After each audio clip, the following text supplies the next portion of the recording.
नमस्कार प्यारे साथियों। आशा करता हूं कि आप सभी ठीक होंगे, स्वस्थ होंगे, मजे में होंगे। जैसा कि आप सभी को ज्ञात होगा, आज के दिन दशहरा बनाया जा रहा है। दशहरा के दिन आज हम बात करने वाले हैं एक ऐसा टॉपिक, इतना लाजवाब टॉपिक, आप खुद देखोगे तो आप कहोगे यार रियल में मजा आ गया। आज की क्लास में, आज की क्लास में मजा आ जाएगा। मैं गारंटी के साथ कह सकता हूं, फुल दावे के साथ कह सकता हूं। गुड इवनिंग भाई, good evening. Good evening all student. जल्दी जल्दी क्लास में कनेक्ट हो जाइए। आज हम बात करने वाले हैं कुछ अनोखी, हाँ बिल्कुल सही सुना है, आज की इस अनोखी क्लास में हम बात करेंगे। अनोखी क्लास में आज हम बात करेंगे, जैसा कि आपको डिस्प्ले पर दिखाई दे रहा है ये इमेज ये है मेमोरी, और मेमोरी के बारे में आज हम बात करेंगे। सबसे अनोखी बात जो शायद ही आपने पहले सुना होगा, और मैं रियल पूरे दावे के साथ कह सकता हूं कि अगर आपने ये सुन लिया, आपने देख लिया, आपसे महान कोई भी नहीं है। हेलो हेलो हेलो, सब ठीक है, स्वस्थ है, मजे में होंगे, ठीक है।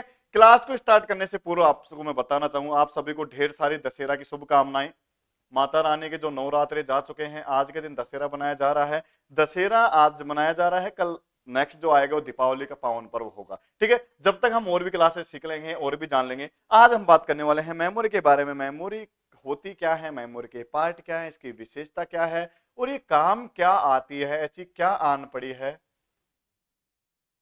ऐसी क्या आन पड़ी है कि हमें मेमोरी की जरूरत पड़ने लगी है। जैसे कि आप सभी को डिस्प्ले पर दिखाई दे रही होगी, इसे बोलते हैं मेमोरी। जैसे कि आपको ये दो दिखाई ना, 1 2 3 4 5, ये भाई साहब पकड़ा हुआ है, देखो ये ऐसे पकड़ रखा है इसने, ऐसे, और ऐसे इसकी इमेज ले ली गई है ना।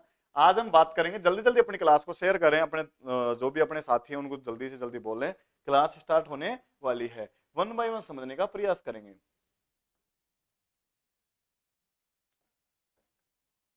भाई कंप्यूटर की मेमोरी होती क्या है?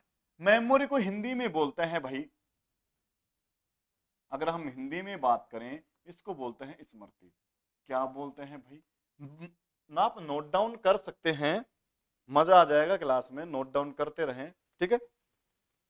अब मेमोरी होती क्या है? मेमोरी को हिंदी में तो कहते हैं स्मृति। जैसे कि इससे क्लास को स्टार्ट करने से पूर्व मैं आपको बताना चाहूंगी, एक इंसान के पास भी मेमोरी होती है, जिसके अंदर वो पूरा डेटा अपने पास रखता है। जैसे कि अगर हम बात करें, जैसे कभी आप कहीं पिकनिक पे गए होंगे, या आपने कोई कुछ यादगार पल ऐसे होंगे आपकी लाइफ में भी होता, हर इंसान की लाइफ में होते हैं, ठीक है। उन यादगार पलों को आपने क्या किया, उन यादगार पलों को आपने अपने मेमोरी के अंदर स्टोर कर रखा है कि नहीं कर रखा। जब भी आप उस यादगार पल को याद करते हैं, तो आप उस मतलब जो पल था उस पल में ऑटोमेटिक हो जाते हैं। हाँ या ना? बिल्कुल सही है, क्योंकि इंसान के पास भी एक मेमोरी होती है, वैसे ही कंप्यूटर के पास भी एक मेमोरी होती है, जो अपने डेटा को अपने अंदर स्टोर करके रखता है। क्लियर? बात करते हैं कि मेमोरी होती क्या है, वन बाय वन समझने का प्रयास करेंगे। एक एक लाइन में, एक एक अक्षर में इसका उत्तर छिपा हुआ है। मैं बार बार बोलता हूं कि लाइनों को समझ लो, इसी में इसका उत्तर है। कंप्यूटर की मेमोरी छोटे छोटे हिस्सों में विभाजित किया जाता है। जो कंप्यूटर की मेमोरी होती है, उसे छोटे छोटे भागों में विभाजित, छोटे छोटे भागों में बांट दिया गया है। क्लियर है? यानी छोटे छोटे टुकड़े बोल सकते हैं, भाग बोल सकते हैं, छोटे छोटे पार्ट बोल सकते हैं, इनको बांटा गया है। फिर जिन्हें हम सेल कहते हैं, छोटे छोटे टुकड़ों में बांट दिया गया, उसे क्या कहते हैं भाई? सेल कहते हैं। अनोखी चीज है, क्लास का नाम भी आज मैंने बताया था कि अनोखी क्लास है भाई। देखो क्या है, कंप्यूटर की मेमोरी को छोटे छोटे हिस्सों में विभाजित किया गया है, जिसे हम सेल कहते हैं। इन सेल में डेटा बाइनरी, भाई कंप्यूटर कौन से कोड पे काम करता है? कंप्यूटर केवल और केवल एक ही कोड पे काम करता है, जिसका नाम है 0 और 1, जिसे हम बोल सकते हैं बाइनरी सिस्टम, बाइनरी कोड होता है, ठीक है। बाइनरी 0 1 के रूप में डेटा को स्टोर करता है मेमोरी के अंदर। जो भी यूजर या उपयोगकर्ता जो डेटा देता है इसको, देखो मैंने कल शायद आपको बताया होगा, कल भी आपने देखा होगा कि जो यूजर क्या होता है। जैसे मान लो यहाँ पे बैठे हैं हम, ये हैं आप या मैं, कोई भी हो सकता है यूजर। मैंने कंप्यूटर को, ये भाई साहब का नाम है कंप्यूटर, ये क्या है? कंप्यूटर है। अब मैंने यहां कंप्यूटर को इंस्ट्रक्शन दिया, मतलब मैंने इसको कमांड दिया, इसको निर्देश दिया। निर्देश देने को क्या कहते हैं? इनपुट कहते हैं। मैंने इसको क्या दिया? इनपुट दिया। इनपुट देने के बाद ये क्या करता है? उसका प्रोसेस करता है। प्रोसेस करने के बाद उसका क्या देता है? परिणाम देता है, वो होता है आउटपुट। हमने इन क्लासों के बारे में जान लिया है, आउटपुट होती क्या है, आउटपुट के बारे में, इनपुट के बारे में, प्रोसेसर के बारे में हमने जान लिया। और जैसे ही आउटपुट होता है, वो किस में चला जाता है? अगर यूजर को अच्छी लगती है कोई चीज, तो वो क्या करता है? उसे मेमोरी के अंदर इंस्टॉल कर लेता है। शायद आपने कल भी ऐसा ही सुना होगा, इनपुट दिया मैंने, प्रोसेस हुआ, प्रोसेस होने के बाद आउटपुट, और आउटपुट होने के बाद जो भी डेटा यूजफुल है, जो उपयोगी है, जो फ्यूचर में काम आएगा, उसे क्या करता है यूजर, उसे कंप्यूटर की मेमोरी के अंदर इंस्टॉल कर देता है, मेमोरी के अंदर रख देता है, स्थायी रूप से शेयर मतलब ये कह सकते हैं किसी फोल्डर को एक स्पेशल नाम देकर उसके अंदर रख देते हैं। जैसे कि यहाँ पे दे रखा है कि कंप्यूटर की जो मेमोरी होती है, सेल में डेटा बाइनरी 0 1 रूप में स्टोर किया जाता है। अगली लाइन में क्या लिखा है, कंप्यूटर मेमोरी बहुत प्रकार की होती है। कंप्यूटर की मेमोरी बहुत प्रकार की होती है। अधिकतर आपने रैम और रोम सुना होगा, ये रैम रोम भी पार्ट है, किसी ना किसी मेमोरी के पार्ट होते हैं। क्लियर है। यहाँ दे रखा कि प्राइमरी मेमोरी फर्स्ट कह सकते हैं, प्राइमरी मेमोरी। 2 नंबर पे दे रखा है सेकेंडरी मेमोरी। ठीक है, अभी तक आपने प्राइमरी सेकेंडरी सुना होगा। 3 नंबर पे दे रखा है कैश मेमोरी। 4 नंबर पे दे रखा है रजिस्टर मेमोरी। क्या बोला है भाई, इसको रजिस्टर मेमोरी बोला है। इनको 1/1 समझते हैं मेमोरी। अभी तक आपने शायद 2 ही सुने होंगे, प्राइमरी और सेकेंडरी मेमोरी। प्राइमरी मेमोरी या मुख्य मेमोरी या मैन मेमोरी, आपने अधिकतर नाम सुने होंगे इनके, प्राइमरी को मुख्य मेमोरी या मैन मेमोरी के नाम से भी बोला होगा। ठीक है, प्राइमरी हो गया, सेकेंडरी हो गया, और ये बोल सकते हैं कैश मेमोरी हो गया, रजिस्टर मेमोरी। 1/1 समझते हैं इन मेमोरी के पार्ट क्या है, इन मेमोरी की विशेषता क्या है, और ये क्यों उपयोगी होती है। क्लियर है। स्टार्ट करते हैं आगे। 1/1 समझने की ये तो देखो पहले होता है कि मेमोरी हो गई। इन मेमोरी के ये जो डायग्राम है, इस डायग्राम में पूरा हो गया। मेमोरी, मेमोरी के आपने अधिकतर 2 नाम सुने होंगे, प्राइमरी मेमोरी, सेकेंडरी मेमोरी। अब प्राइमरी मेमोरी में क्या दे दिया, सीपीयू दे दिया, मेन मेमोरी दे दिया। मेन सीपीयू में क्या जोड़ दिया, रजिस्टर जोड़ दिया, कैश मेमोरी जोड़ दिया, जो कि आपने भी सीखा होगा। मेन मेमोरी में क्या जोड़ दिया, रैम और रोम जोड़ दिया। सेकेंडरी मेमोरी में क्या जोड़ दिया, magnetic tab, magnetic disk, optical disk. ये इनके पार्ट है। आप इन्हें नोट डाउन कर सकते हैं या आप इसकी स्क्रीनशॉट ले सकते हैं, शायद आपके लिए यूजफुल होगा। देखो भाई, अब बात करते हैं फर्स्ट मेमोरी, जो प्राइमरी मेमोरी के नाम से आपने जाना होगा, जो डायग्राम में यहाँ पे लिखा हुआ है प्राइमरी मेमोरी। और प्राइमरी मेमोरी में हम जानने वाले हैं कुछ अनोखा। प्राइमरी मेमोरी होती क्या है, इनकी विशेषता क्या दे रखे, इनके पार्ट क्या होते हैं। क्या मैं ऑडियो वीडियो क्लियर है भाई? हेलो, जो मेरे को देख पा रहे हैं, सुन, जो देख पा रहे हैं, सुन पा रहे हैं, उनके लिए है। चलो, primary memory. Primary memory computer की मुख्य मेमोरी या मेन मेमोरी होती है। देखो, प्राइमरी मेमोरी को किस किस नाम से जाना गया है। प्राइमरी मेमोरी को हम, देखो इंसान क्या होता है कि इंसान को तो बाहर कुछ बोलते हैं, अंदर कुछ बोलते हैं। जैसे एक इंसान का नाम, जैसे बाहर तो एक पतला सा इंसान, ठीक है, एक पतला सा इंसान को बाहर क्या बोलते हैं, पहलवान या मरीज। अलग अलग नाम से बोलते हैं। मैं मेरे कहने का मतलब तात्पर्य समझने का प्रयास करना। जैसे एक इंसान का निकनेम बोलते हैं अपने, ये नाम, जैसे आधार कार्ड में अलग बोलते हैं, घर वाले कुछ अलग बोलते हैं, दोस्त कुछ और बोलते हैं। वैसे ही प्राइमरी मेमोरी को क्या क्या नाम दिया गया है। प्राइमरी मेमोरी को मुख्य मेमोरी, मुख्य मेमोरी को नाम इंग्लिश में क्या बोलता है, मैन मेमोरी भी बोला गया है। कंफ्यूज नहीं होना, एक ही मेमोरी के नाम है। जो कंप्यूटर में मौजूद डेटा और सूचना इंफॉर्मेशन को क्या करता है, स्टोर करती है। सूचना इंफॉर्मेशन ही होती है जो क्या काम करती है भाई, आपके सामने लिखा हुआ है। इस ऊर्जावान क्लास को बनाए रखना भाई, अपने जल्दी जल्दी क्लास को शेयर कर दें। और भी स्टूडेंट जो आपने शायद मैंने कल भी बोला था कि छोटा सा बुल्क मैसेज सेंड कर दिया करो कि भाई कंप्यूटर की क्लास कंटिन्यू आ रही है। और आशा करता हूं कि आप सभी को क्लास समझ में भी आ रही होंगी, मजा भी आ रहा होगा। एक मजा आ रहा है कि प्यारा सा थंब भेजर क्लास को स्टार्ट करता है आगे। Clear. Primary primary memory computer की मुख्य मेमोरी है, मेन मेमोरी होती है, जो कंप्यूटर में मौजूद डेटा और सूचना को क्या करती है, स्टोर करती है। उन सभी को क्या करता है, ये सूचना और इंफॉर्मेशन या फिर डेटा बोल, उन सभी को ये अपने पास रखती है। क्या करती है, रखती है। देखो, हम समझने का प्रयास करते हैं। जैसे कि हम बात कर सकते हैं कि भाई जो पिछली दीपावली आपने बनाई होगी, घर पे आप जैसे स्वस्थ बैठे मजे में होंगे, ठीक है। पिछली दीपावली में आपने जो भी किया, और आज की दीपावली, जो आने वाली जो दीपावली है, आप उसमें चेंज करने वाले हैं। कुछ भी चेंज नया तो होगा ही। देखो, समय के साथ परिवर्तन होता है। आप उन यादों को क्या करते हैं, अपने मेमोरी के अंदर इंस्टॉल कर लेते हैं, या जो डेटा होता है अपने अंदर इंस्टॉल कर लेते हैं। या फिर आपके जो टीचर है, जैसे कि मैं भी पढ़ा रहा हूँ और भी कोई टीचर होंगे, आपको जो भी वर्ड मतलब जो वर्क देते हैं, आप उनको क्या करते हैं, कॉपी के अंदर लिखते हैं, फिर अपने माइंड में स्टोर करते हैं। करते ही नहीं करते। वैसे ही मेमोरी क्या करती है, डेटा और इंफॉर्मेशन को अपने अंदर समा लेती है। क्लियर है। नेक्स्ट बात करते हैं यहाँ पे दूसरी लाइन में क्या है। दूसरे शब्दों में ये कहें तो प्राइमरी मेमोरी एक प्रकार की कंप्यूटर मेमोरी है, जिसे सीपीयू के द्वारा सीधा एक्सेस किया जा सकता है। और ये मेमोरी जो होती है सीपीयू के साथ सीधा एक्सेस करती है, उनके साथ ही कनेक्ट रहती है। क्लियर है। या तो आप ये याद करो भाई, प्राइमरी मेमोरी ये होती है, अपनी लैंग्वेज में बात करके प्राइमरी मेमोरी ये होती है जो डेटा और इंफॉर्मेशन या सूचना को अपने अंदर ढाल लेती है। स्टोर कर लेती है, अपने अंदर क्षमा लेती है। क्लियर है? या फिर ये कह सकते हैं कि प्राइमरी मेमोरी एक प्रकार की कंप्यूटर मेमोरी जो सीपीयू के साथ सीधा एक्सेस करती है। नेक्स्ट अगर हम बात करें, प्राइमरी मेमोरी को प्राइमरी स्टोरेज के नाम से भी जाना जाता है। अंडरलाइन कर लेना भाई, प्राइमरी मेमोरी को प्राइमरी स्टोरेज के नाम से भी जाना जाता है, जो कंप्यूटर में मदरबोर्ड पर स्थित होती है। कहां होती है भाई? कंप्यूटर जो सीपीयू होता है, कंप्यूटर का जो सीपीयू होता है, सीपीयू के मदरबोर्ड में, ये मदरबोर्ड में क्या होती है? स्थित होती है। प्राइमरी मेमोरी को सेमीकंडक्टर अर्धचालक पदार्थों से बनाया जाता है। किससे बनाया गया है? सेमीकंडक्टर, या फिर हम बोल सकते हैं हिंदी में अर्धचालक धातु या अर्धचालक पदार्थ से बनाया जाता है। इस मेमोरी की स्टोरेज क्षमता सीमित होती है, स्टोरेज क्षमता सीमित होती है, जिसके कारण यह बहुत कम मात्रा में डेटा को स्टोर कर पाती है।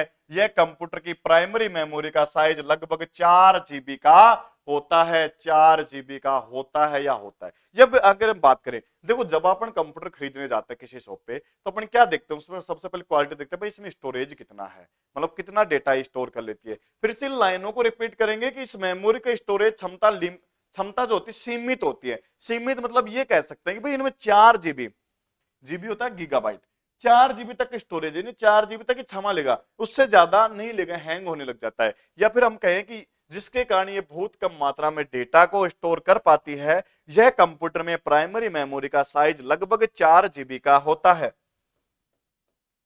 प्राइमरी मेमोरी वोलेटाइल, और भाई ध्यान देना, वोलेटाइल और नॉन वोलेटाइल दोनों प्रकार की होती हैं। वोलेटाइल मेमोरी वह मेमोरी होती है, वह मेमोरी होती है जो कंप्यूटर ऑन रहने तक ही डेटा को स्टोर करती है। कंप्यूटर ऑन, जब तक कंप्यूटर ऑन है जब तक डेटा को स्टोर करती है। कंप्यूटर ऑफ होने पर इसमें रखा गया डेटा अपने आप डिलीट हो जाता है, अपने आप डिलीट हो जाता है। कौन सी मेमोरी की बात हो रही है? ये प्राइमरी मेमोरी जो वोलेटाइल और नॉन वोलेटाइल है। अब देखो नॉन वोलेटाइल मेमोरी, ये तो वोलेटाइल मेमोरी की बात हो रही थी, जिसमें लाइट जब तक आएगी, जब तक आप काम करते हो, जब तक, जैसे कि बात करें कि अभी ये जो कंप्यूटर चला, सपोज मान ले कि ये जब तक तो लाइट मिल रही है, जब तक इसको ऊर्जा आ रही है, कंप्यूटर में लाइट मिल रही है, जब तक ये काम करेगा, और जैसे ही लाइट जाएगी कंटिन्यू बंद हो जाएगा, बंद हो जाएगा ना, बंद हो जाएगा तो अपना डेटा खो देती है। और नॉन वोलेटाइल क्या होती है? कि वह मेमोरी होती है जो हमेशा के लिए डेटा को स्टोर कर रखती है, वह मेमोरी जो हमेशा के लिए डेटा को स्टोर करके रखती है। आगे समझते हैं होते क्या है ये। सेकेंडरी मेमोरी की तुलना में प्राइमरी मेमोरी महंगी होती है, लेकिन यह तेज गति स्पीड के साथ डेटा को एक्सेस करती हैं। इस मेमोरी के दो प्रकार होते हैं, रैम रैंडम एक्सेस मेमोरी, और दूसरा नाम होता है रोम रीड ओनली मेमोरी। इसके दो पार्ट होते हैं, प्राइमरी मेमोरी के दो पार्ट होते हैं, रैम और रोम। वन बाय वन समझते हैं रैम क्या है और रोम क्या है। क्लियर है? आगे चलें, आशा करता हूं कि समझ में आ रहा होगा। ठीक है भाई, आगे चलो। फर्स्ट मेमोरी यहां दे रखा है, रैम मेमोरी क्या होती है? RAM, ये राम नहीं है, रैम मेमोरी है। क्लियर है भाई? रैम का पूरा नाम, इस वर्ड को यहां जोड़ते हैं, कनेक्ट करते हैं कि रैम का पूरा नाम रैंडम एक्सेस मेमोरी होता है। क्या होता है भाई? कि रैम का पूरा नाम यहां पे दे रखा है राम रोम, हाँ राम रोम है बिल्कुल। रैम का पूरा नाम दे रखा है random access memory. Random access memory Hindi में लिख सकते हैं, ये रैंडम एक्सेस मेमोरी होता है। रैम में डेटा कंप्यूटर ऑन रहने तक ही स्टोर रहता है। मतलब अभी आपने वोलेटाइल और नॉन वोलेटाइल मेमोरी को पढ़ा था, यहां पे आप देख सकते हैं कि वोलेटाइल मेमोरी क्या होती है। वोलेटाइल मेमोरी यहां सेम इसी की तरह है कि रैम मेमोरी में डेटा जब तक लाइट है, जब तक वो कंप्यूटर ऑन है, जब तक डेटा स्टोर रहता है। कंप्यूटर के ऑफ होने पर इसमें मौजूद डेटा अपने आप डिलीट हो जाता है, इसलिए इसे वोलेटाइल मेमोरी भी कहा गया है। हाँ या ना?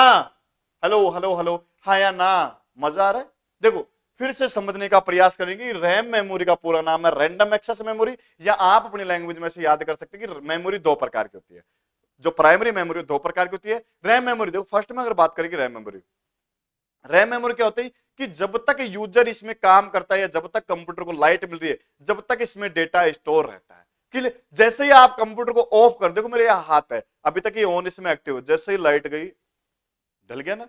ऐसे ही कंप्यूटर होता है। इसकी रैम मेमोरी क्या होती है कि जब तक इसे, देखो या फिर इसका नाम है रैंडम एक्सेस मेमोरी।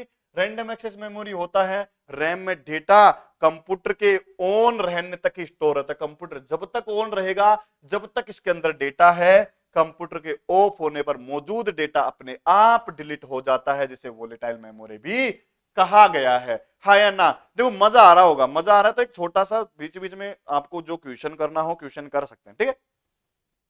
अब मैं इसका एग्जांपल बताऊं, जैसे कि मान लो कि ये कंप्यूटर चल रहा है, आप स्क्रीन पर देख रहे हैं ना, अब इसकी लाइट चली जाए तो इसमें जो ये मैंने डेटा ले रखा है, ये डेटा अपने आप डिलीट हो जाएगा। मतलब ये क्या है? वोलेटाइल मेमोरी है, रैम मेमोरी। जब तक कंप्यूटर चलेगा, जब तक कंप्यूटर में लाइट है, जब तक कंप्यूटर ऑन है, ये ऑटोमेटिक चलता रहेगा। और जैसे लाइट जाएगी, लाइट जाते अपना डेटा खो देता है, ये अपना डेटा अपने आप डिलीट हो जाता है। आगे बात करते हैं, रैम को सिस्टम मेमोरी और रीड राइट मेमोरी के नाम से भी जाना जाता है। अंडरलाइन कर लेना भी,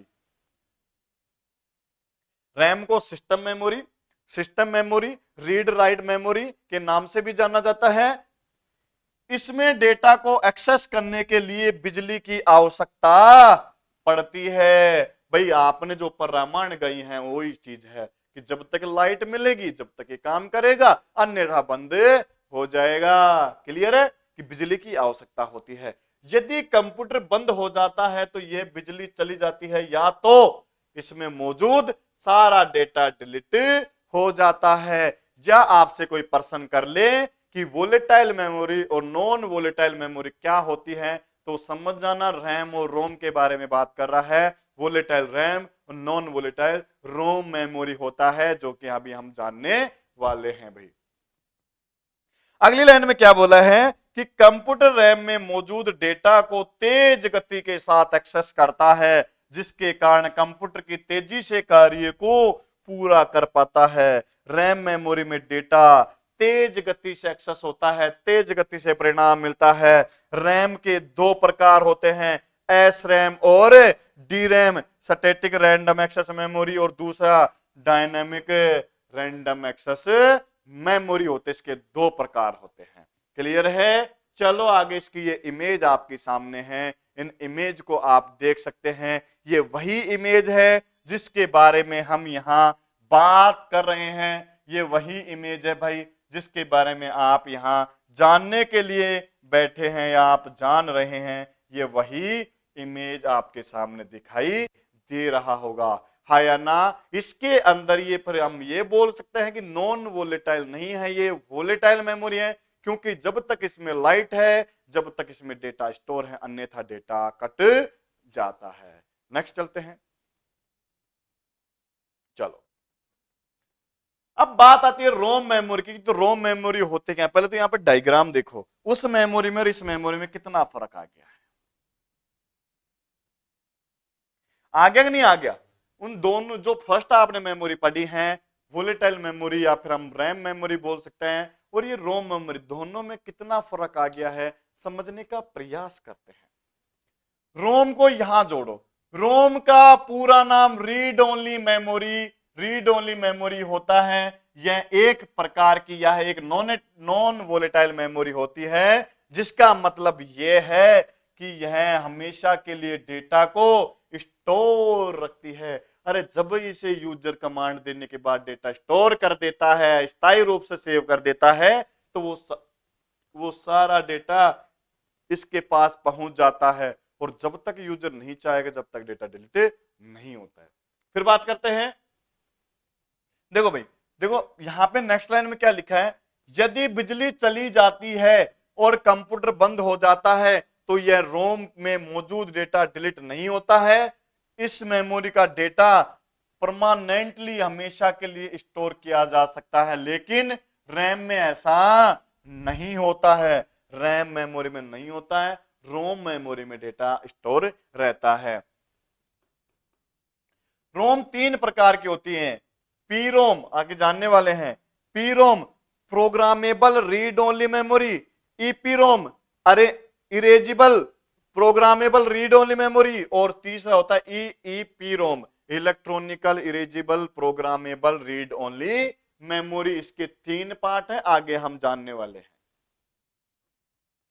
अब बात आती है प्राइमरी मेमोरी की विशेषता कि ये जो प्राइमरी मेमोरी आपने जो डायग्राम स्टार्टिंग में देखा था कि काम क्या आती है, इनकी विशेषता क्या है, इनकी भी कोई ना कोई विशेषता है। विशेषता की बात करें तो ये विशेषता आपके लिए यूजफुल रहेंगी, कि प्राइमरी मेमोरी में मौजूद डेटा तेज गति के साथ एक्सेस किया जा सकता है, मौजूद डेटा के अंदर तेज गति के साथ एक्सेस किया जा सकता है।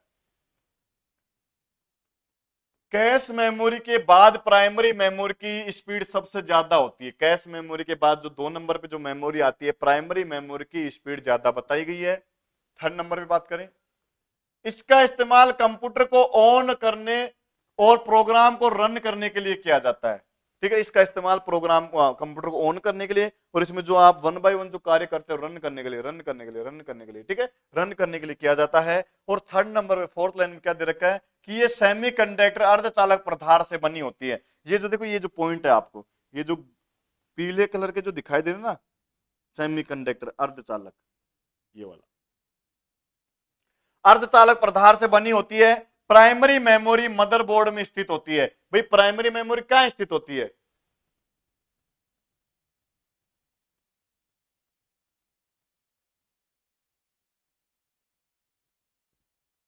कर लो बात, समझ में आ ही रहा होगा। प्राइमरी मेमोरी मदरबोर्ड में स्थित होती है। अब मदरबोर्ड क्या होता है यह समझने का प्रयास करेंगे। मैं एक सीपीयू बनाता हूं यहां पे,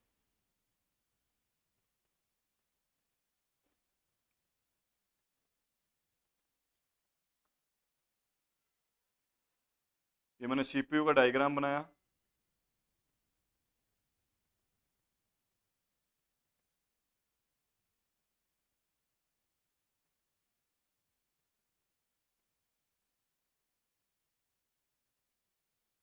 एक छोटा बड़ा बटन दे दिया यहाँ पे, एक छोटा बटन दे दिया, और यहाँ यूएसबी के पॉइंट दे दिए।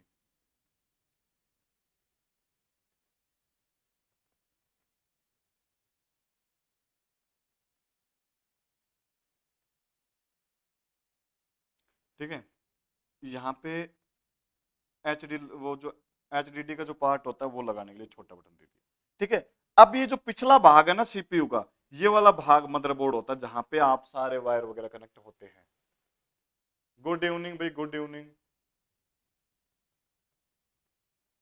ठीक है, ये पीछे वाला भाग जो सीपीयू का जो पीछे वाला भाग है, ये वाला पीछे वाला भाग, ये जितना भी पीछे वाला जो भाग है ना, ये वाला, दूसरे पेन से समझाने का प्रयास करता हूँ कि ये जो पीछे वाला जो भाग है ना, ये मदरबोर्ड, जहाँ पे एक प्लेट लगी होती है मदरबोर्ड की, मैंने इमेज दिखाई होगी जब आप इनके बारे में जान रहे थे तब।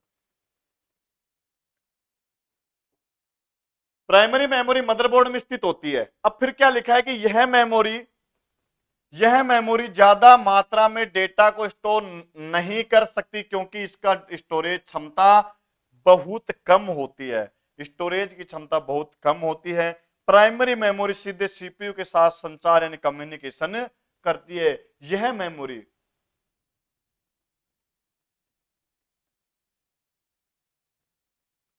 ये जो मेमोरी है एक प्रकार की, ये मेमोरी उसके साथ कनेक्ट होती है। सीपीयू का जो मदरबोर्ड होता है पीछे की तरफ यहाँ पे लगा सकते हैं, हटा सकते हैं। ये जो पॉइंट है यहाँ पे, ये जो पॉइंट है ना, ये वाले पॉइंट से कनेक्ट हो जाती है, वो ऑटोमेटिक उसमें डल जाती है। ठीक है, क्या करती है, संचार करती है। फिर से विशेषता देखें, स्क्रीनशॉट लेना चाहो ले सकते हो।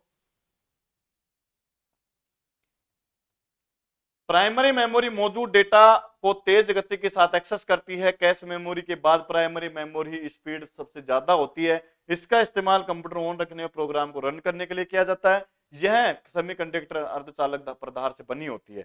प्राइमरी मेमोरी मदरबोर्ड में स्थित होती है, और यह मेमोरी ज्यादा मात्रा में डेटा को स्टोर नहीं कर पाती है, क्योंकि इसकी स्टोरेज क्षमता बहुत कम होती है। प्राइमरी मेमोरी सीधे सीपीयू के साथ संचार करती है। नेक्स्ट बात करते हैं सेकेंडरी मेमोरी के बारे में। सेकेंडरी मेमोरी क्या होती है?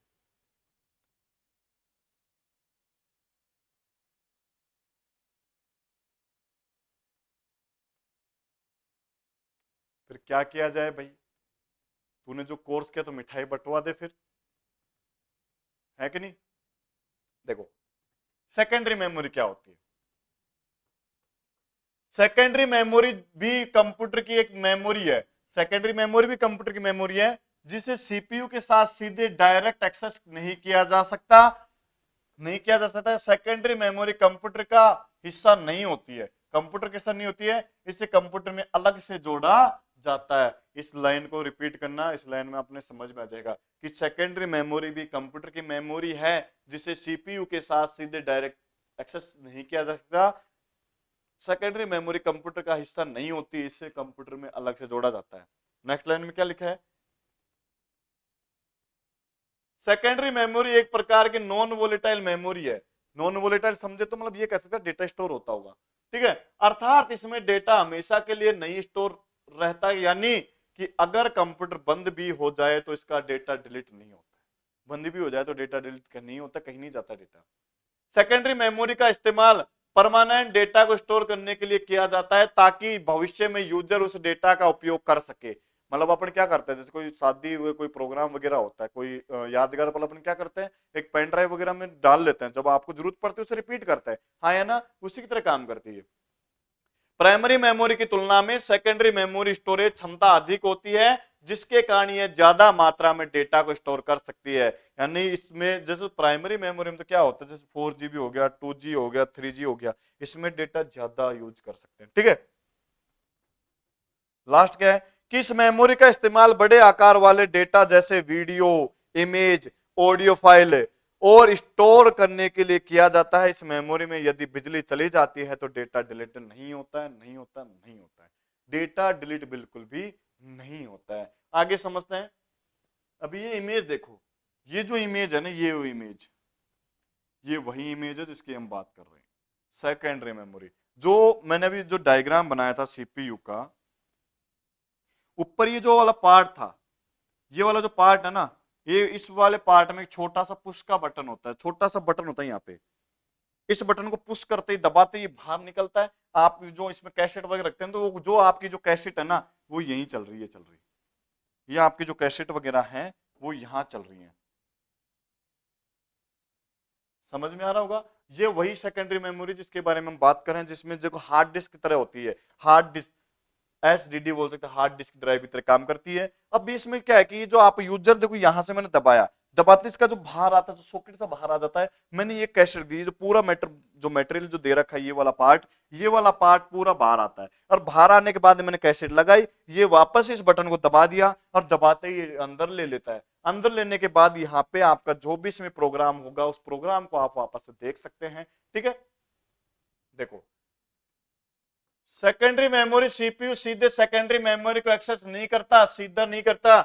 ऐसा इसे ऐसा करने के लिए सेकेंडरी मेमोरी के डेटा को प्राइमरी मेमोरी में ट्रांसफर करना होगा। इसके बाद सीपीयू सेकेंडरी मेमोरी को एक्सेस कर पाएगा। इसका जो डेटा है, आप क्या करते हैं, बिल्कुल सही है, पता क्या करता है। थर्ड वाला समझ नहीं आया, देखते हैं अभी, वापस रिपीट करते हैं। मान लो कि आपने ये कैसेट लगा दी, अब ये कैसेट लगाते ही थोड़ी चलेगी भाई, आपने लगा दी, लगाते थोड़ी ना चलती है। आप माई कंप्यूटर में जाते हो, उसे एक्सेस करते हो, आपकी जो ये ड्राइव होती है, ड्राइव पे क्लिक करते हो, एक्सेस करते हो, और आपके जो फोल्डर वगैरह होते हैं उसे चुनते हैं, तभी तो चलती है। सेम वही कंडीशन होती है कि यहाँ क्या लिखा है कि ऐसा करने के लिए secondary memory data primary memory के अंदर भेजता है, ठीक है। भेजने के बाद सीपीयू सेकेंडरी मेमोरी को एक्सेस कर पाएगा, ये फिर आपको चलाने के लिए अनुमति देता है। सीधे दबाते ही नहीं चलता, आप इसमें कैसेट तो घूमने लग जाती है, आपका जो मटेरियल है ना, ये घूमने लग जाता है। क्लियर। इस मेमोरी को एक्सटर्नल मेमोरी या सहायक मेमोरी भी कह सकते हैं। भाई अंडरलाइन कर लेना, नोट डाउन कर रहे हो तो कर सकते हैं। इसे एक्सटर्नल मेमोरी या सहायक मेमोरी भी कहते हैं। इस मेमोरी में हम डेटा को एक कंप्यूटर से दूसरे कंप्यूटर में ट्रांसफर कर सकते हैं, हाँ या ना। जैसे मान लो मेरे को इंपोर्टेंट डेटा है, उस डेटा को मैंने पेन ड्राइव में लिया, पेन ड्राइव में किसी अन्य कंप्यूटर, किसी अन्य कंप्यूटर, किसी अन्य कंप्यूटर में, आप यहाँ एक से अधिक कंप्यूटर में यूज कर सकते हैं। फिर क्या दे रखा है कि यह मेमोरी प्राइमरी मेमोरी की तुलना में काफी सस्ती होती है। अरे प्राइमरी मेमोरी की तुलना में तो सस्ती होगी भाई, इसमें जो डेटा है लगभग हम ये कह सकते हैं कि इसकी जो रेट आज हम मार्केट में बात करें तो 400-500 रुपए में आपको आसानी से मिल जाती है। हार्ड डिस्क ड्राइव आप डलवाते हैं 500 रुपए में, 400-500 में आ जाती है। और जबकि ये जो मेमोरी आप जो देख रहे हैं, ये मेमोरी थोड़ी महंगी होती है। क्लियर है, रैम रोम जो थोड़ी महंगी होती है, 800-900 रुपए से समथिंग आती है। यह मेमोरी प्राइमरी मेमोरी की तुलना में काफी सस्ती होती है। सेकेंडरी में मेमोरी की कुछ उदाहरण हार्ड डिस्क है, पेन ड्राइव भी आपने मैंने इमेज दिखाई थी, नेक्स्ट जो पिछली क्लास जा चुके हैं उस क्लास में मैंने बात की थी, डीवीडी है, सीडी और मैग्नेटिक टैप आदि होती है। क्लियर है भाई। चलो अब बात आती है सेकेंडरी मेमोरी की विशेषता। अब इसकी विशेषता की बात करते हैं। जिस प्रकार हमने इस प्राइमरी मेमोरी की विशेषता जानी है, उसी प्रकार सेकेंडरी मेमोरी की विशेषता होती है। इस विशेषता को रीड करते हैं कि क्या होती है। देखो, यह मेमोरी अधिक मात्रा में डेटा को स्टोर कर सकती, जबकि वो मेमोरी अधिक मात्रा में डेटा को स्टोर नहीं कर सकती।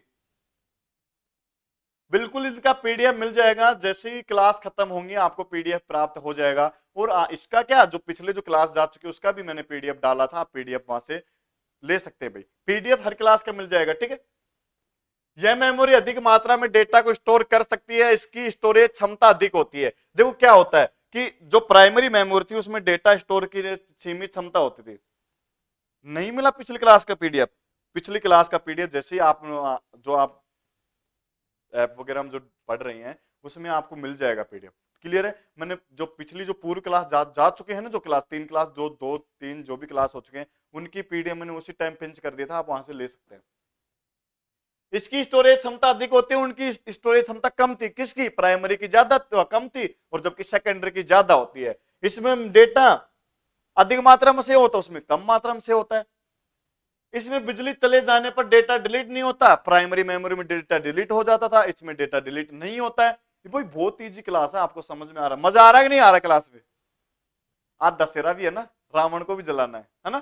चलो, यह प्राइमरी मेमोरी की तुलना में सस्ती होती है। जो प्राइमरी मेमोरी थी वो महंगी में आती है, और ये मेमोरी क्या है, सस्ती आती है। इस मेमोरी की स्पीड धीमी स्लो होती है, उसकी फास्ट होती है। बहुत इजी, इनकी तुलना कर रहे हैं अपन, तुलना। इसके डेटा को एक कंप्यूटर से दूसरे कंप्यूटर को आसानी से ट्रांसफर किया जा सकता है, उसके को नहीं किया जा सकता। इस मेमोरी की सीपीयू के द्वारा सीधे डायरेक्ट एक्सेस नहीं करती, और जो प्राइमरी मेमोरी होती है जो सीपीयू के साथ सीधा एक्सेस करती है, यह मेमोरी एक्सेस नहीं करती हैं। अब यहां पे मैं आपको समझाने का प्रयास करता हूं। देखो, यहां लिख दिया मैंने प्राइमरी मेमोरी, और यहां लिख दिया मैंने सेकेंडरी मेमोरी, ठीक है। यह मेमोरी क्या होती है भाई?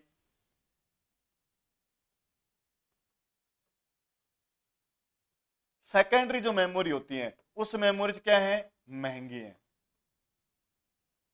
यह मेमोरी क्या है, सस्ती है। इस मेमोरी में डेटा लाइट ऑन ऑन है जब तक काम करेगा, और बिजली ऑफ होते ही डेटा डिलीट हो जाता है। डेटा क्या हो जाता है भाई, डिलीट हो जाता है। ऑफ होने पर डेटा क्या होता है, डिलीट हो जाता है।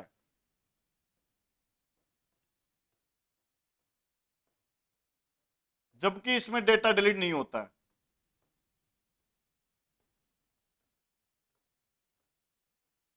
डिलीट नहीं होता है।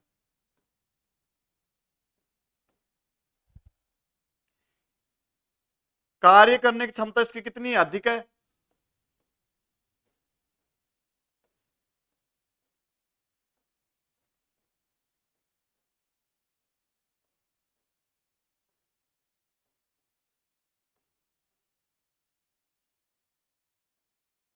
इसकी कार्य करने की क्षमता क्या है, स्लो है।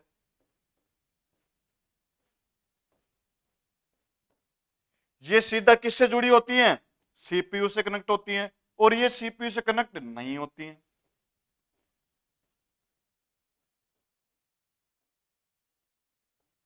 समझ में आया? प्राइमरी मेमोरी और सेकेंडरी मेमोरी दोनों में अंतर। अब बात आती है कैश मेमोरी की। कैश मेमोरी होती क्या है, कैश मेमोरी बात करते भी, कैश मेमोरी ये क्या है, कैश मेमोरी की समझने का प्रयास करेंगे। कैश मेमोरी एक तेज गति से काम करने वाली मेमोरी है, जिसका इस्तेमाल सीपीयू की स्पीड तथा परफॉर्मेंस को बढ़ाने के लिए किया जाता है। अब इसकी इमेज देखेंगे तब पता लगेगा। क्लियर है भाई? यह देखो, कैश मेमोरी एक तेज गति से काम करने वाली मेमोरी है, तेज गति से काम करती है, जिसका इस्तेमाल सीपीयू के परफॉर्मेंस बढ़ाने के लिए किया जाता है।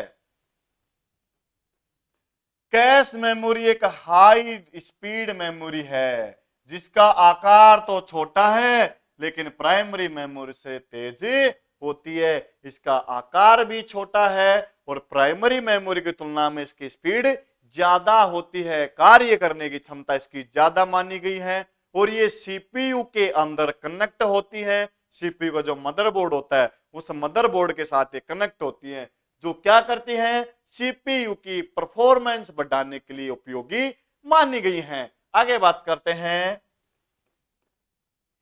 इस मेमोरी को एक्सेस करना आसान है और सीपीयू से तेज गति से एक्सेस करता है। इस मेमोरी को अन्य डिवाइस के साथ एक्सेस नहीं किया जा सकता। इसे मेमोरी को अन्य डिवाइस के साथ एक्सेस नहीं किया जा सकता, सीपीयू के द्वारा एक्सेस किया जाता है।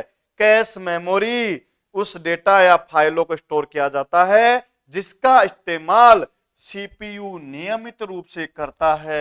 जब भी सीपीयू को कोई डेटा चाहिए होता है, सीपीयू सबसे पहले डेटा को कैश मेमोरी में ढूंढता है। हाँ या ना? कैश मेमोरी वही मेमोरी है जो सीपीयू से सीधा कनेक्ट होती है, और जब सीपीयू को कोई डेटा चाहिए होता है तो कैश मेमोरी में खोजता है। और कैश मेमोरी के प्रकार हैं यहां पर 3। L1 level first, level second, level third, ये कैश मेमोरी के पार्ट है भाई। L1, L2, L3। एक छोटा सा एग्जांपल में बताता हूं, क्लियर है? वॉशिंग मशीन देखा है आपने? वॉशिंग मशीन देखा होगा, आपने टीवी का रिमोट देखा है, देखा है नहीं देखा है? एक छोटा सा एग्जांपल आपको बताता हूं, आपको तुरंत पता लग जाएगा कि कैश मेमोरी क्या है। आपने कपड़े धोने वाली मशीन में कमांड दे दी, मान लो कि आपने, अब मशीन कैसे बनाओ, इसमें मशीन कंप्यूटर का तो बनाना आता है, कपड़े धोने की मशीन का भी पाना नहीं पड़ा, ठीक है। अब कपड़े धोने वाले मशीन में आपने कपड़े डाल दिए, डालने के बाद आपने क्या किया, उसको कमांड दे दिया कि भाई जब तक 20 कमांड, यानी 20 दबा दिया आपने कि 20 दबाने तक ये कपड़े सारे धुल जाएंगे। हाँ या ना? आपने कपड़े डाल दिए और आपने कमांड दे दी 20 या 22 या 25, 20 या 25 आपने उसमें टाइप कर दिया कि 25 तक कपड़े धुल जाएंगे ना। अब किसी कारणवश लाइट चली जाए, भाई साहब लाइट चली गई, चंद सेकंड के लिए लाइट गई और आ गई, देखो हाथ गई और आ गई, लाइट गई, या फिर लाइट 1 घंटे बाद आ रही है, लाइट 2 घंटे बाद आ रही है। मेरे को एक बात बताओ कि जब मान लो जब तक लाइट आ रही थी तो आपका कपड़े धुल चुके थे 12 से या 15 तक, मतलब आपने जो कमांड दी थी वो 15 तक तो पहुंच गया था, क्लियर है। अब लाइट आई है 1 घंटे बाद, 1 घंटे बाद लाइट आते ही 15 से स्टार्ट, सॉरी 16 से स्टार्ट क्यों होता है, जबकि से 1 से होना चाहिए था कि नहीं? 1 से होना चाहिए था ना। आपने 15 तक तो कर ही लिया था, इसने भाई लाइट आ रही, जब तक 15 तक थी लाइट चली गई, तो ये अपना काम नहीं भूलता, ये 16 से स्टार्ट करता है। ऐसा नहीं ला यार मैं तो भूल गया था, क्यों ना 1 से स्टार्ट कर दूं वापस से धो दूं, नहीं। कंप्यूटर के अंदर जो मेमोरी है उसमें इंसान से ज्यादा सोचता है, इसमें एक बार जो कमांड दे दिया वो पूरा ही करके रहता है। 15 तक धोल दिया था ना, अगले 16 ही चलेगा। टीवी देखा है आपने? देखा ही नहीं देखा है? टीवी के अंदर मान लो आप कोई चैनल देख रहे हैं, चैनल चल रहा है 200 नंबर पे, कोई चैनल चल रहा है, ठीक है, और चैनल चल रहा है 200 नंबर पे, किसी कारणवश लाइट चली गई, ठीक है। अब ये लाइट आई 1 घंटे बाद, 2 घंटे बाद, 5 घंटे बाद, या अगले दिन जैसे आप टीवी ऑन करोगे तो 200 नंबर पे ऑटोमेटिक चलेगा, ऐसा नहीं लाइक से चल जाए, नहीं चलता, क्योंकि यूजर ने एक बार इसको कमांड दे दिया तो ये उसे पूरा करके रहता है कि आपने 200 दबाया था, 200 से स्टार्ट होगा, आपने 25 तक दबाया था, 15 तक चल दिया था, लाइट चली गई किसी कारणवश, तो 16 से स्टार्ट होगा, ना कि 1 से स्टार्ट होगा, क्लियर है। वैसे क्या दे रखा है यहाँ पे कि कैश मेमोरी डेटा या फाइलों को स्टोर किया जाता है जिसका इस्तेमाल सीपीयू नियमित रूप से करता है। जब भी सीपीयू को कोई डेटा चाहिए होता है तो सीपीयू सबसे पहले डेटा को कैश मेमोरी के अंदर ढूंढता है। और कैश मेमोरी के 3 प्रकार है, L1, L2, L3, level 1, level second, level third होते, 3 प्रकार होते, तीनों को यहाँ पे 1 बाय 1। अब इनको इमेज देखो, ये इमेज आपको डिस्प्ले पर दिखाई दे रही है, ये वही कैश मेमोरी जो सीधा मदरबोर्ड से कनेक्ट है, सीधा मदरबोर्ड से कनेक्ट है। अब तो समझ में आ रहा होगा आपको कि कैश मेमोरी क्या है। कैश मेमोरी सीधा उसके साथ कनेक्ट कर दिया जाता है, सीपीयू के मदरबोर्ड में ही चिपका दिया जाता है, और इसमें जो महत्वपूर्ण डेटा जो सीपीयू को बार बार उपयोग में आता है उस डेटा को यहां रख दिया जाता है, क्लियर है। ये वही कैश मेमोरी जो सीधा ये जो मदरबोर्ड की जो प्लेट है, इस प्लेट के अंदर इसे जोड़ दिया गया है, ठीक है भाई, इस प्लेट के अंदर इसे जोड़ दिया गया, इसी को नाम दे दिया है CACH, कैश मेमोरी। क्या नाम दे दिया भाई? कैश मेमोरी का नाम दे दिया है इसको, है या ना? अब तो आपके इमेज को देखकर तो मजा आया होगा। चलो अब इसकी लेवल 3 होती है, तीनों लेवल के बारे में हम बात करते हैं। ये आपकी इमेज देखो, ये इमेज लगी हुई है ना, ये कैश मेमोरी है, ये कैश मेमोरी है, ये लेवल है, छोटे छोटे जो लगे हुए हैं ना, छोटे छोटे पार्ट, ये जो पार्ट है, ठीक है। समझने का प्रयास करेंगे। लेवल फर्स्ट कैश मेमोरी, यह एक छोटी मेमोरी होती है जिसका आकार 2 किलोबाइट, केबी। केबी क्या होता है? Kilo byte. KB kilo byte होता है। जो 64 केबी, 2 केबी से 64 केबी, 2 किलो बाइट से लेके 24 किलो बाइट तक होता है। लेवल 1 कैश मेमोरी के दो प्रकार या कैश मेमोरी के दो केस होते हैं। पहला निर्देश केस होता है, इंट्रैक्शन केस, से निर्देश देने वाला केस होता है। और सेकंड नंबर पे जो सीपीयू द्वारा आवश्यक निर्देशों को स्टोर करता है और जो भी महत्वपूर्ण सूचना होती है इसके अंदर स्टोर कर लिया जाता है। फिर क्या किया गया कि दूसरा कैश डेटा कैश जो सीपीयू द्वारा आवश्यक डेटा को स्टोर करता है। भाई यहां याद रखना है कि लेवल फर्स्ट क्या काम आता है। लेवल फर्स्ट 2 किलो बाइट से लेके 2 किलो केला, 2 किलो सेब बर्फी वगैरह नहीं, 2 किलो बाइट से लेके 64 किलो बाइट तक के डेटा को अपने अंदर समा लेता है। लेवल फर्स्ट की बात है, क्लियर है? जैसा कि आपको इमेज पे दिखाई दे रहा है।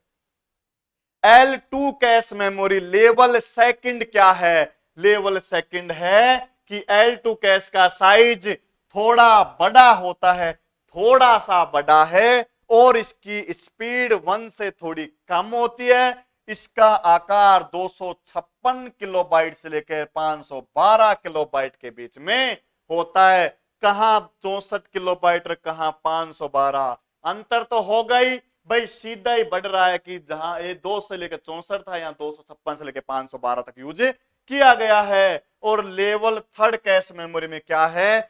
L1 और L2 से थोड़ी बड़ी होती है और इसकी स्पीड 1 और 2 की मेमोरी से थोड़ी कम होती है। इसका आकार 1 MB से 8 MB तक यानी मेगाबाइट MB होता है, मेगाबाइट होता है। जब 1024 किलोबाइट मिल जाती हैं तो 1 मेगाबाइट का निर्माण होता है और 1 मेगाबाइट से लेकर 8 मेगाबाइट तक इसका क्या होता है? स्टोर होता है। भाई कैश मेमोरी की विशेषता यहां देखो भाई, फिर से एक इमेज है आपके सामने। इस इमेज में ये जो जुड़ी हुई है, ये जो सीपीयू के साथ सीधा कनेक्ट कर दिया गया है, ये जो कनेक्ट कर दिया गया है, ये क्या है? ये वही कैश मेमोरी है जिनके बारे में हम बात कर रहे हैं। अब इसकी विशेषता, कैश मेमोरी प्राइमरी मेमोरी से भी अधिक फास्ट होती है, कार्य अधिक करती है, स्पीड तेज होती है। इसका डेटा हमेशा के लिए स्टोर नहीं रहता है, यह बहुत कम मात्रा में डेटा के स्टोर कर सकता है। इसकी कीमत बहुत ज्यादा होती है। अरे मदरबोर्ड जो होता है सीपीयू का, जिसमें सारा रोल इसी का होता है, तो भाई कीमत तो होगी। वो बोलते हैं ना, छोटी दुकान बड़े पकवान, वही है ये। ऊंची दुकान फीके पकवान, वो कहावत है ना। वैसे ये भलाई छोटा सा दिख रहा है पर लगभग आने वाली जो जितनी भी मेमोरी उनसे ज्यादा महंगी होती है, ज्यादा यूजफुल है। अरे है क्या बिना सीपीयू कौन काम करे? इसके बिना सीपीयू कार्य नहीं करती है। ओके, इंसान चाहे कितना ही हष्ट पुष्ट हो जाए, अगर माइंड ना हो और माइंड के अंदर ये चिप ना हो तो कई काम को। चलो भाई नेक्स्ट समझते हैं। अब 5 नंबर पे आती है, सॉरी 4 नंबर पे रजिस्टर मेमोरी। और ये रजिस्टर क्या है? आपने शायद पहली बार नाम सुना, नाम तो सुना है आपने, मैं मानता हूं। और क्या सुना है? 2 मेमोरी होती है साहब। मेमोरी कितनी होती है? मेमोरी 2 होती है साहब। कौन कौन सी? प्राइमरी और सेकेंडरी। या फिर आपने ये सुना होगा मेमोरी 2 ही होती, रैम और रोम होती है। नहीं भाई, मेमोरी 4 होया करे। प्राइमरी मेमोरी होया करे, सेकेंडरी मेमोरी होया करे और कैश मेमोरी होया करे और रजिस्ट्री मेमोरी होया करे। रजिस्ट्री मेमोरी के बारे में हम बात करने वाले हैं। देखो, कंप्यूटर की सबसे छोटी मेमोरी होती है और इसकी काफी तेज होती है, और ये काफी तेज होती है। रजिस्टर का प्रयोग लिखने के लिए नहीं, ये वो रजिस्टर नहीं है। रजिस्टर का प्रयोग सीपीयू के द्वारा बहुत सारे कार्यों को पूरा करने के लिए किया जाता है। जिस प्रकार आप क्लास के अंदर एक रफ रजिस्टर बनाते हैं, उसी प्रकार सीपीयू के पास भी एक रजिस्टर होता है, जिसे क्या बोलता है? रजिस्टर है ये भाई, ठीक है। जब हम कोई इनपुट कंप्यूटर को देते हैं तो यह इनपुट रजिस्टर को स्टोर हो जाता है, जो भी इनपुट देते हो रजिस्टर में स्टोर हो जाता है, और कंप्यूटर में प्रोसेसिंग के बाद जो आउटपुट मिलता है वो रजिस्टर से ही प्राप्त होता है।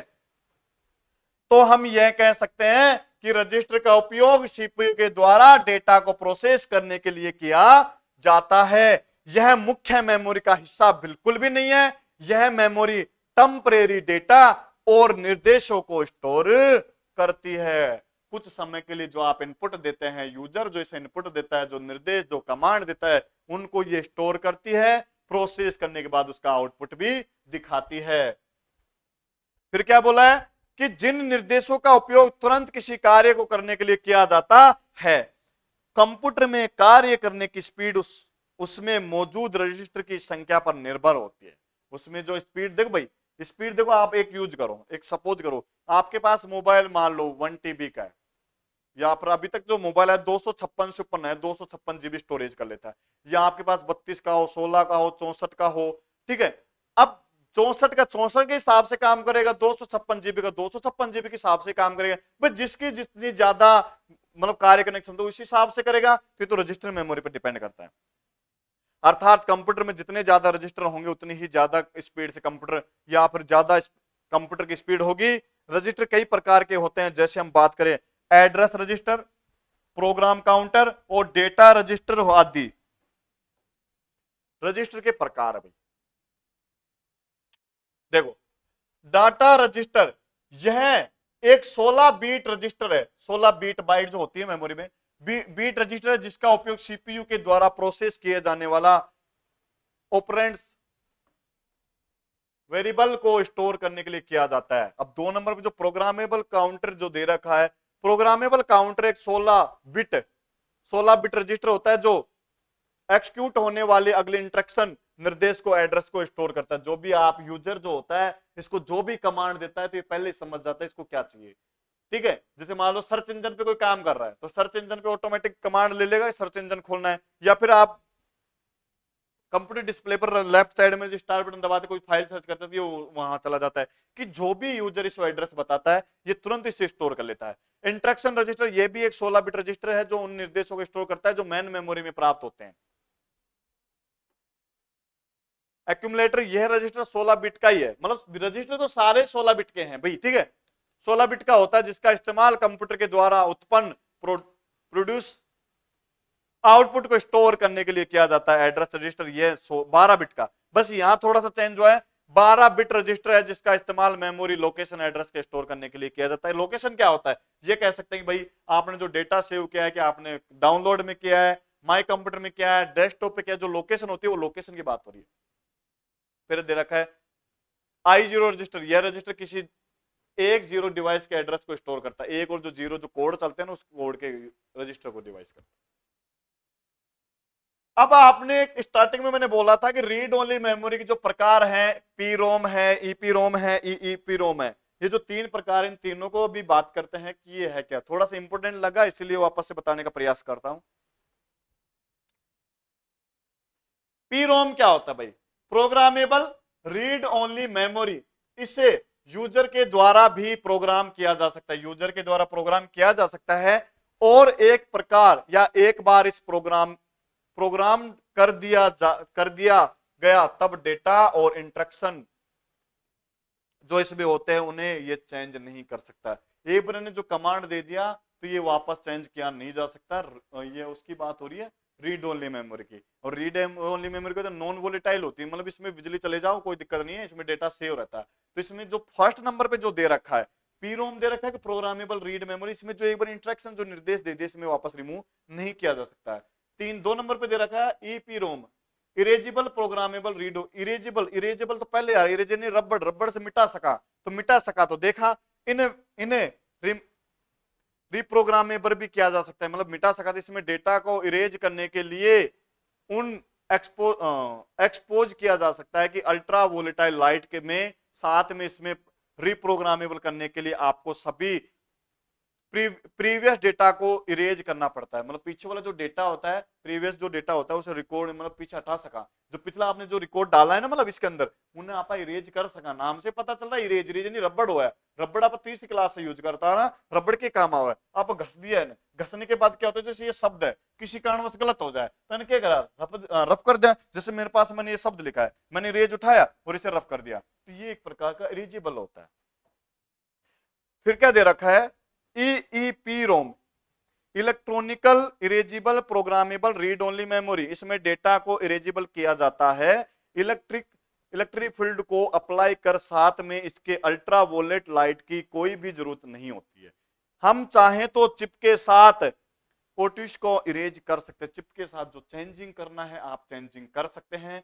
आशा करता हूं कि आज की क्लास आपको समझ में आई होगी, और आज की क्लास आपको समझ में आई होगी, आई कि नहीं आई, एक क्लास समझ में आई कि नहीं आई है। आई होप आपको मजा आया होगा इस क्लास के माध्यम से। क्लास में मजा आया ना? हेलो, जो मेरे को देख पा रहे हैं सुन पा रहे हैं उनसे मैं पूछ रहा हूं कि क्लास में मजा आया कि नहीं आया, आया है मजा? तो मजा आए तो आज की क्लास रोकते हैं, बाकी की बात करेंगे जब तक के लिए राधे राधे।